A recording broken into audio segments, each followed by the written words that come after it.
কেমন হবে ব্যাপারটা যদি হঠাৎ করে তুমি টাইম ট্রাভেল করে ৬০০ বছর আগে চলে যাও? কখনো ভেবে দেখেছো একটা মানুষ জন্ম নিল ১৯৭১ সালে, কিন্তু মারা গেল ৬০০ বছর আগে ১৩৮২ সালে? কি করে সম্ভব? Hello and welcome to ASD story. একদিন মাটি খুঁড়তে গিয়ে এমন একটা খোদাই করা মূর্তি পাওয়া গেল, যে মূর্তির একটা কান কাটা ছিল। মূর্তিটা ছিল ৬০০ বছর আগের। আর ঠিক এরপরই খোঁজ পাওয়া গেল এমন একটা টাইম মেশিন, যেটা দিয়ে মানুষ নাকি গোপনে টাইম ট্রাভেল করছে। বর্তমান পৃথিবীতে তোমার আমার মতো সাধারণ মানুষও নাকি একটা সহজ উপায়ে টাইম ট্রাভেল করতে পারে। আর ওই এক কান কাটা মূর্তিটার টুইস্ট হোশ উড়িয়ে দেবে এরকম একটা সেরা sci fi thriller adventure movie. ASD story presents timeline. Movie শুরু হয়, দেখা যায় ওই লোকটাকে জঙ্গলের মাঝখান দিয়ে ছুটে আসছে সে, এবং ঘোড়ার পিঠে ইংরেজ সৈনিকের পোশাক পরে তাকে ধাওয়া করছে একজন। ছুটতে ছুটতে একসময় সৈনিকটা তাকে ধরে ফেলে এবং তলোয়ার দিয়ে তাকে ঘায়েল করে দেয়। ঠিক তখনই লোকটা ওই জঙ্গল থেকে গায়েব হয়ে যায় এবং শহরের এই শুনশান রাস্তার মধ্যে হঠাৎ করে এসে পড়ে। উল্টো দিক থেকে একটা গাড়ি আসছিল। লোকটা গাড়িটার সামনে এসে পড়ে। গাড়িতে থাকা লোকটা কোনো মতে ব্রেক কষে সামলে নিয়ে ওই অদ্ভুত আহত লোকটাকে হাসপাতালে নিয়ে যায়। অনেক চেষ্টা করেও তাকে বাঁচানো যায় না। তবে সেই হাসপাতালের ডাক্তাররা একটা অদ্ভুত জিনিস লক্ষ্য করে। লোকটার শরীর স্ক্যান করলে দেখা যায় লোকটার শরীরের একটা অঙ্গ প্রত্যঙ্গ আস্ত ছিল না। দেখে মনে হচ্ছিল তার শরীরটাকে ভেতর থেকে কেউ যেন কেটে টুকরো টুকরো করে আঠা দিয়ে জোড়া লাগিয়েছে। অবাক ব্যাপার, বাস্তবে তো এরকম হওয়া সম্ভব নয়। মৃত্যুর আগে লোকটা শুধুমাত্র একটা শব্দ উচ্চারণ করতে পেরেছিল। কি সেই শব্দ? Castle guard. ক্যাসেল গার্ড একটা জায়গার নাম। সবথেকে অবাক লাগার মতো ব্যাপার হলো, মরার আগে মানুষজন সাধারণত কাছের মানুষ প্রিয়জনদের নাম নেয়, কিন্তু লোকটা এই জায়গাটার নাম কেন নিল মরার আগে?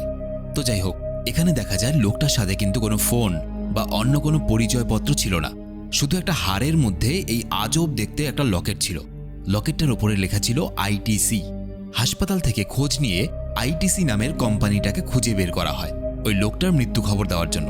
কারণ লোকটার যেহেতু কোনো পরিচয় পাওয়া যায়নি, সুতরাং মৃতদেহটা কোনো একটা জায়গায় তো দিতে হবে। সুতরাং সেই কোম্পানিতেই ফোন করা হয় যে কোম্পানির লকেটটা তার গলায় ছিল। সেখান থেকে জানা যায় লোকটার নাম হলো ভিন্স টপ।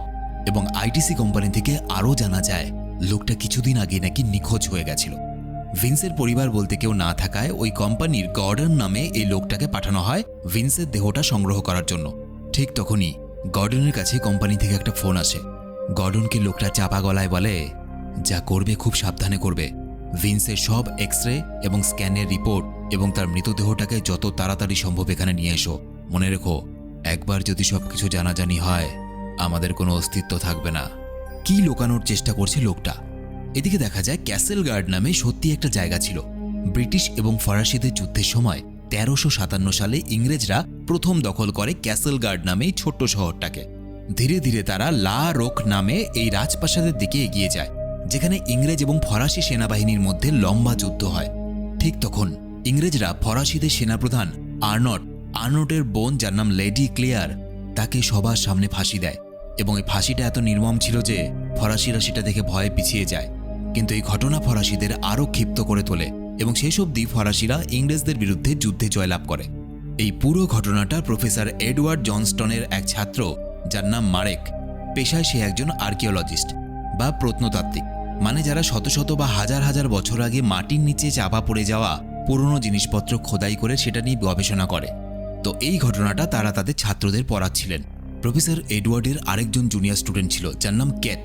কেট লা রকের ওই প্রাসাদটাকে খুঁজে বের করার জন্য নানান রকমের গুহা এবং মাটির নিচে থাকা সুড়ঙ্গের মধ্য দিয়ে খোদাই করে চলেছে। দেখা যায় মারেক খোদাই করে একটা অন্যরকম জিনিস খুঁজে পায়। তখনকার দিনে রাজাদের কবরের ওপর পাথরের আকৃতি খোদাই করা হতো। সেরকমই সে একটা আকৃতি খুঁজে পায়, কিন্তু অদ্ভুত ব্যাপার, যে রাজার আকৃতি বানানো আছে সেই রাজার একটা কান নেই। এবং মারা যাওয়ার পর কবরের মধ্যেও সে তার স্ত্রীর হাত ধরেছিল। দেখা যায় প্রফেসরের একটা ছেলে ছিল, যার নাম ক্রিস।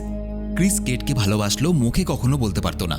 ক্রিস তার বাবাকে সেরকম একটা পছন্দ না করলেও কেটের টানে সে বারবার তার বাবার কাছে ছুটে আসতো। পরের দিন একটা অদ্ভুত ঘটনা ঘটে। ৬০০ বছর ধরে, প্রায় ৬০০ বছর ধরে বন্ধ পড়ে আছে এরকম একটা গুহার সন্ধান পায় তারা।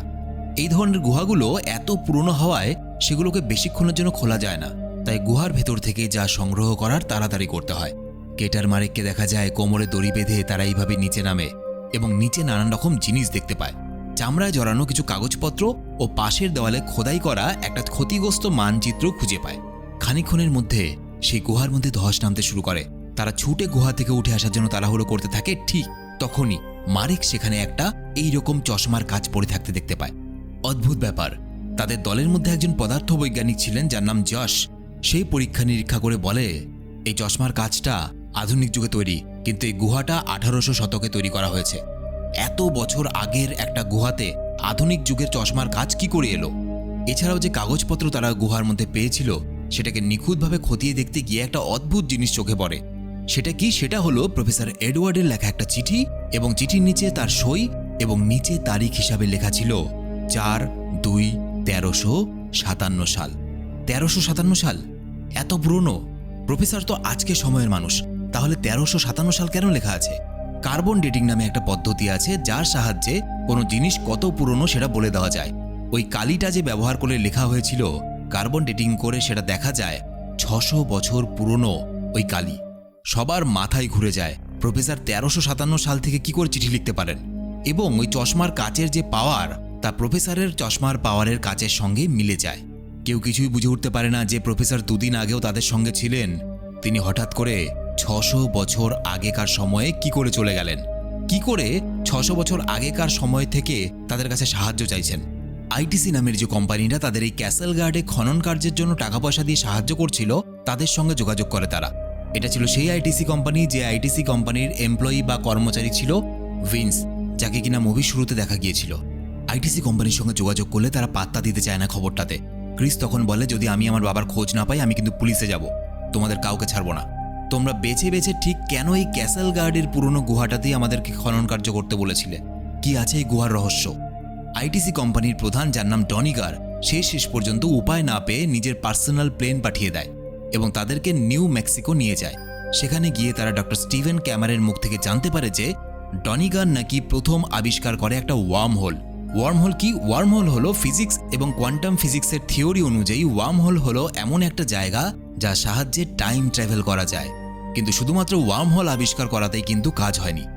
ডনিগার এবং ডক্টর স্টিভেন মিলে উন্নত প্রযুক্তির সাহায্যে এক বিশেষ টাইম ট্রাভেল মেশিন আবিষ্কার করে, যেটা দিয়ে কোনো মানুষকে ওয়ার্ম হোল দিয়ে অতীতে পাঠানো যায়। এটা শুনে যশ বলে ওঠে, কি করে সম্ভব? ওয়ার্ম হোল প্রচণ্ড শক্তিশালী হয় এবং ওখান দিয়ে একটা গোটা মানুষকে অতীতে পাঠানো অসম্ভব। ডনিগার বলে, তুমি ঠিকই বলেছ, একটা জলজন্ত মানুষকে সেখান দিয়ে পাঠানো যায় না, কিন্তু একটা মানুষের দেহকে কোটি কোটি ক্ষুদ্র কণায় রূপান্তরিত করে, যেটাকে ইলেকট্রন বলে, সেইভাবে রূপান্তর করে সহজে অতীতে পাঠানো যেতে পারে। তোমাদের প্রফেসর যার নিখোঁজ হওয়ার দোষ তোমরা আমাদের ঘাড়ে চাপাচ্ছ, তিনি নিজের ইচ্ছেতে আমাদের এই টাইম মেশিনের সাহায্যে টাইম ট্রাভেল করে গেছেন। আর সেখানে যাওয়ার 6 ঘন্টার মধ্যে সেখান থেকে যদি ফিরে আসা না যায়, তাহলে সেই ব্যক্তি সেখানে আটকা পড়ে যায়। তোমাদের প্রফেসর 6 ঘন্টা পেরিয়ে যাওয়ার পরও সেখান থেকে ফিরে আসতে পারেনি, তাই তাকে ফিরিয়ে আনার আর কোনো উপায় নেই। শুধুমাত্র একটাই উপায় আছে, তোমাদেরকে টাইম ট্রাভেল করতে হবে এবং সেখানে যেতে হবে, সেই সময়ে যেতে হবে যেই সময়ে তোমাদের বাবা আটকা পড়ে আছে, এবং সেটা যত তাড়াতাড়ি সম্ভব তত ভালো, কারণ প্রফেসর কিন্তু 72 ঘন্টার জন্য ওখানে আছে। আরও দেরি করলে কিন্তু প্রফেসরকে চিরতরে ওখানেই থাকতে হবে। ইয়াস ছাড়া বাকি সবাই, অর্থাৎ ক্রিস, কেট, ফ্যান্সোয়া এবং মারেক সেখানে যেতে রাজি হয় এবং তাদের সঙ্গে গর্ডন এবং তার আরও 2 সঙ্গী যায়। তবে যাওয়ার আগে রহস্যজনকভাবে ঠান্ডা গলায় ডনিগার বলে, যদি তোমরা ওখানে ডেরেক নামের কাউকে দেখতে পাও, শেষ করে দিও। অবাক ব্যাপার, কে এই ডেরেক? আর কেনই বা তাকে দেখতে পাওয়া মাত্র শেষ করে দেওয়ার কথা বলল সে? তো যাই হোক, জামা কাপড় পাল্টে তারা টাইম ট্রাভেলের পোশাক আশাক পরে নেয় এবং মেশিনে ওঠার আগে তাদের হাতে এরকম একটা লকেট জাতীয় জিনিস দেওয়া হয়। বলা হয় এটা একটা মার্কার, এটার সাহায্যে তারা দেখতে পারবে যে 6 ঘন্টার মধ্যে আর কতক্ষণ বাকি আছে তাদের হাতে, বলতে পারো একটা ঘড়ির মতো। এবং এই যন্ত্রের মধ্যে একটা বিশেষ সুইচ টিপলে তারা আবার বর্তমান সময় ফিরে আসতে পারবে। তারা সবাই মিলে সেই টাইম ট্রাভেল মেশিনটাতে ওঠে এবং ধীরে ধীরে কাজগুলো বন্ধ হয়ে যায়। ওপর থেকে একটা তীব্র আলো এসে পড়ে, তাদের গা হাত পা কেমন যেন ঝলসে যেতে থাকে, এক অদ্ভুত যন্ত্রণা অনুভব করতে থাকে তারা। হঠাৎ চারদিকে আলোর ছটা দেখতে পায় তারা। মেশিনের ভেতরে সবাই প্রচণ্ড চিৎকার করতে থাকে এবং একসময় মেশিনের নিচের দিকে যে প্লেটটা ছিল সেখানে সবাই লুটিয়ে পড়ে এবং কিছুক্ষণের মধ্যে সবাই যেন সেখান থেকে হাওয়া হয়ে যায়। তাদের যখন জ্ঞান ফিরে আসে তারা দেখতে পায় যে তারা একটা খরস্রোতা নদীর মধ্যে এসে পড়েছে। অনেক কষ্টে তারা সাঁতরে পাড়ে উঠে আসে। তবে উঠে আসার পর এই জঙ্গলের উল্টো দিক থেকে কেউ একজন তাড়াতাড়ি লুকিয়ে পড়ো, তাড়াতাড়ি লুকিয়ে পড়ো বলে চিৎকার করতে করতে দৌড়তে দৌড়তে চলে যায়। ফ্রান্সোয়াকে নিয়ে একটা ঢালু জায়গার আড়ালে লুকিয়ে পড়ে, আর ক্রিস, ক্রেট আর মারেক অন্য একটা জায়গায় গিয়ে লুকায়। মারেক যেখানে লুকিয়েছিল সেখানে ওই ফরাসি মেয়েটার সঙ্গে তার দেখা হয়, যে জঙ্গলের মধ্যে তাদেরকে সাবধান করেছিল। একটু পরে পরিস্থিতি শান্ত হয়ে গেলে তাদেরকে জঙ্গলের মধ্য দিয়ে ক্যাসেল গার্ডে নিয়ে আসে ওই ফরাসি মেয়েটা। তবে গর্ডনের বাকি দুই সঙ্গীর মধ্যে একজনকে ইংরেজ সৈনিক তরোয়াল দিয়ে খুন করে ফেলে, এবং কিছুক্ষণ পরে আরেকজনকে আরেকটা ইংরেজ পিঠে একটা তীর মারতেই সে গ্রেনেড বার করে। তবে তার বুকে আরেকটা তীর মারতেই সে ওই মার্কারের বোতামটা টিপে বর্তমানে ফিরে চলে যায়, আর তার সাথে সাথে তার দেহটা আবার সেই টাইম মেশিনে ফিরে আসে। কিন্তু দুর্ভাগ্যবশত তার হাতে যে গ্রেনেডটা ছিল সেটা সেই জঙ্গলে না ফেটে সেই টাইম মেশিনের ভেতরে ফেটে যায়। টাইম মেশিন সহ চারদিকে সবকিছু তছনছ হয়ে যায়। ইয়াশ এসব কিছু দেখে হতভম্ব হয়ে যায়। সে পাগলের মতো বারবার একটাই প্রশ্ন করতে থাকে, এবার প্রফেসর আর তার বন্ধুরা কি করে ফিরবে, কারণ টাইম মেশিন তো নষ্ট হয়ে গেছে। ডনিগার তাকে জানায় যে তাদেরকে আবার নতুন করে টাইম মেশিনটা ঠিক করতে হবে, এবং সেটা করার জন্য 6 ঘন্টার মধ্যে তাদের হাতে আর 5 ঘন্টা 27 মিনিট আছে। তবে ডক্টর তাকে স্পষ্টভাবে জানায় যে দেখো, আমি তোমায় কোনো মিথ্যে আশা দিতে চাইছি না। আমি স্পষ্টভাবে বলছি যে ওই মেশিনটা দিয়ে ওয়ার্ম হোলের সঙ্গে অনেক কষ্টে আমি একটা টাইম মেশিন তৈরি করেছিলাম। এবার এই মেশিনটা যদি ঠিক করতে 6 ঘন্টার বেশি সময় লাগে তাহলে ওদের মার্কারগুলোর মেয়াদও ফুরিয়ে যাবে। ওরা আর কেউ মার্কার নিয়ে বর্তমান সময় ফিরে আসতে পারবে কিনা আমার সন্দেহ আছে, এবং ওই মার্কারগুলোর মেয়াদ যদি শেষ হয়ে যায় তাহলে তারা আর কখনো এই বর্তমান সময়ে ফিরে আসতে পারবে না। কথাগুলো শুনে ইয়াশ হা হয়ে যায়। সে খুব পরিষ্কারভাবে বুঝতে পারছিল যারা টাইম ট্রাভেল করে 13 সেঞ্চুরিতে গেছে তাদের ফিরে আসা প্রায় অসম্ভব। ওদিকে দেখা যায় ক্যাসেল গার্ডে সেদিন অনেক ইংরেজ সৈনিক ছিল, কারণ সেদিনই লেডি ক্লেয়ারকে ফাঁসি দেওয়া হয়েছিল এবং ফরাসি আর ইংরেজরা মুখোমুখি যুদ্ধ করছিল। তো সেখানকার কিছু ইংরেজ সৈনিককে দেখে ওরা পালাতে শুরু করে। ইংরেজ সেনা তাদেরকে বন্দি করে সেনাপ্রধান লর্ড অলিভারের কাছে লা রোক প্রাসাদে নিয়ে আসে। এদের মধ্যে ফ্রান্সোয়া যেহেতু ফরাসি ছিল তাই তার কথা শোনা মাত্রই অলিভার ভেবে নেয় যে সে হয়তো কোনো ফরাসি গুপ্তচর, এবং এই অপরাধে তাকে খুন করে ফেলে এবং বাকিদেরকে প্রাসাদের চিলেকোঠার ঘরে নিয়ে যায় যেখানে প্রফেসরকে আটকে রাখা হয়েছিল। তবে তাদের কাছে যে টাইম ট্রাভেলের মার্কার ছিল সেটা কাজ করাতে গেলে তাদেরকে সেখান থেকে বাইরে বেরোতে হবে। তাই কেট খড়ের চালের ফাঁক দিয়ে বেরিয়ে চাল বেয়ে উল্টো দিকে গিয়ে অনেক কষ্টে দেওয়াল বেয়ে নামে এবং জানালা দিয়ে ইংরেজ সৈনিকরা যেখানে ছিল সেই ঘরে ঢোকে এবং একজন সৈনিককে পাশে রাখা তীর মেরে শেষ করে ফেলে কেট। তখনই সেখানে অন্য সৈনিকরা চলে আসে আর কেট চিলেকোঠার দরজা খুলে দেয়। মারেন, ক্রিস, গর্ডন মিলে সেখানে থাকা ইংরেজদেরকে মেরে দেয়।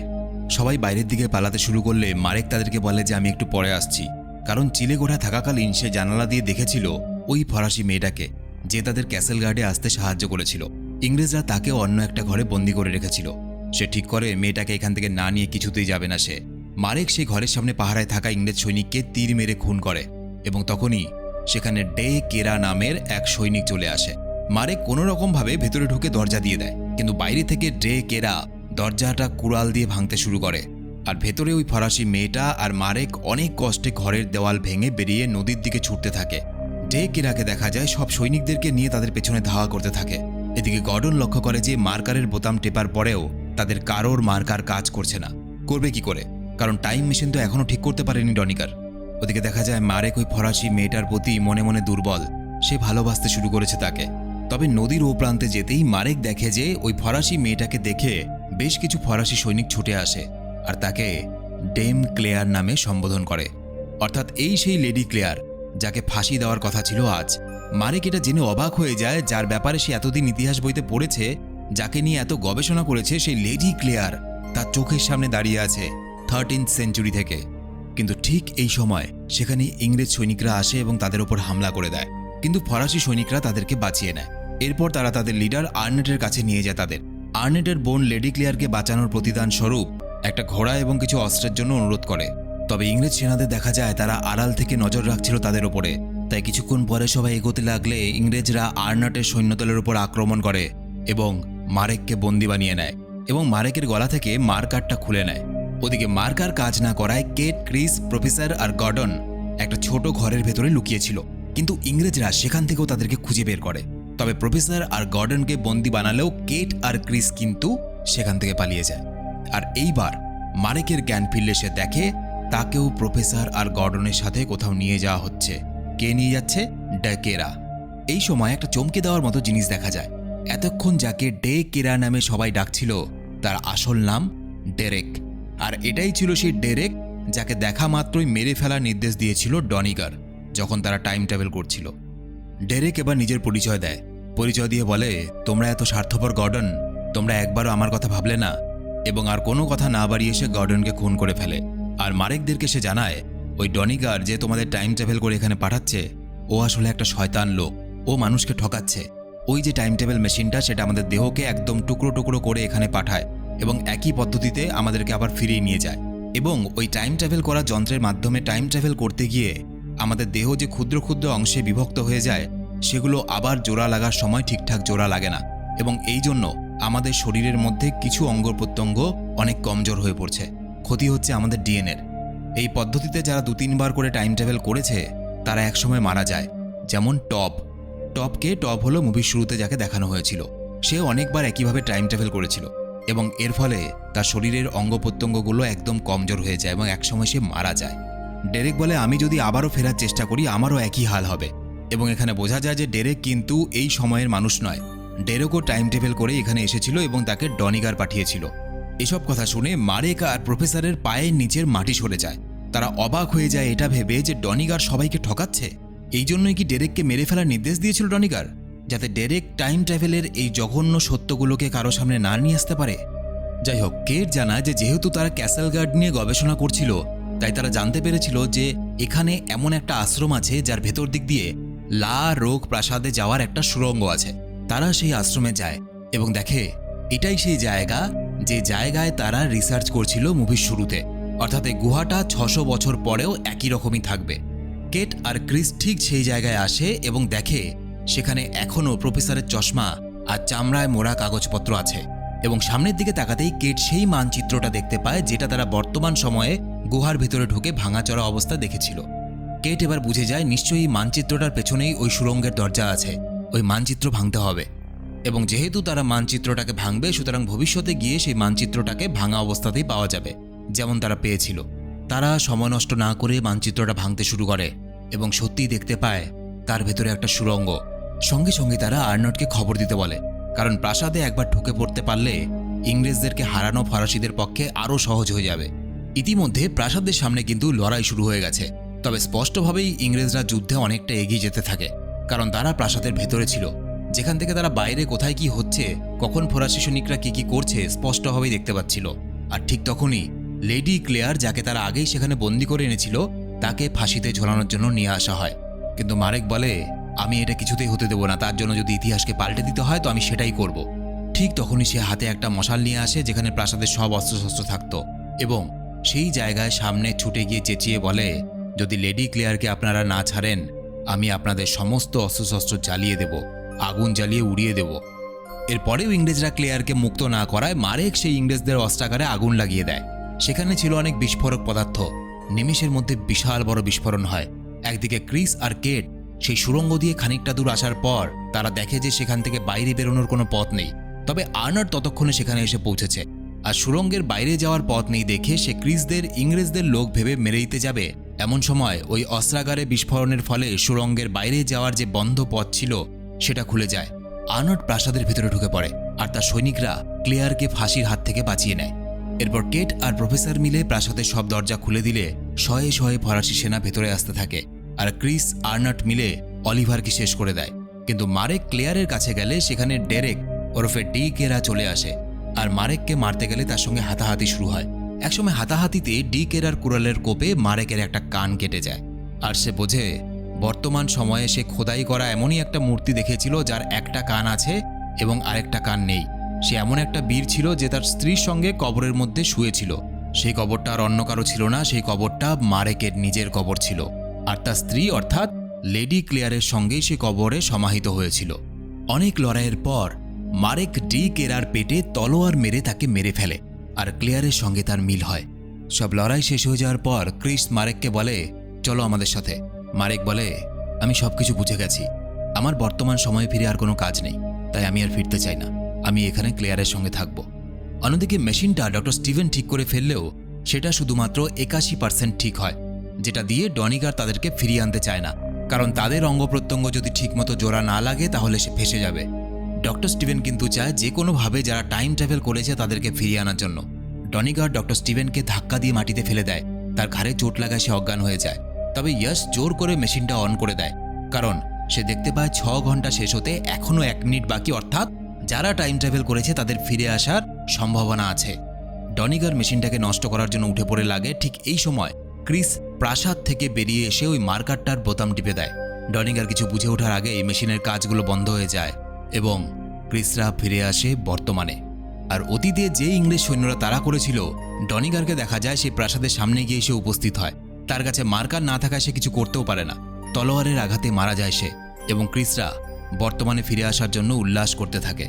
এরপর দেখা যায় ক্রিস এবং কেট এখন প্রফেসরের সঙ্গে মিলে আর্কিওলজির কাজ করে, এবং ওই কান কাটা মূর্তিটা যেটাকে কিনা মারেক খনন করে বের করেছিল, সেই স্মৃতিসৌধটা খুঁজে বের করে কেট। তাতে লেখা ছিল, আমি আন্দ্রে মারেক এবং আমার স্ত্রী ও 3 সন্তানদের নিয়ে খুব সুখে জীবন কাটিয়েছি। আমার যে সকল বন্ধুরা বাড়িতে বেঁচে ফিরতে পেরেছে তাদেরকে অভিনন্দন। দুঃখ করো না, আমি একটা সুন্দর জীবন বেছে নিয়েছিলাম। আর এরই সাথে 1971 সালে জন্মালেও মারেকের মৃত্যু হয় কিন্তু 1382 খ্রিস্টাব্দে। মুভিটা এখানেই শেষ হয়ে যায়। তো এই ছিল আজকের ভিডিও কেমন লাগলো অবশ্যই কমেন্টে লিখে জানাবে। আর তোমরা যদি আমার সাথে সরাসরি কথা বলতে চাও, ফেসবুক, ইনস্টাগ্রাম আইডি আমার এই ভিডিওর নিচে ডেসক্রিপশনে দেওয়া আছে। ভিডিওটা ভালো লেগে থাকলে শুধুমাত্র একটা লাইক করে বন্ধুদের শেয়ার করে দিও। দেখা হচ্ছে পরের ভিডিওতে। বাই। আমি যাই দেখি কোনো টাইম ট্রাভেল করে অন্য জায়গায় যাওয়া যায় কিনা।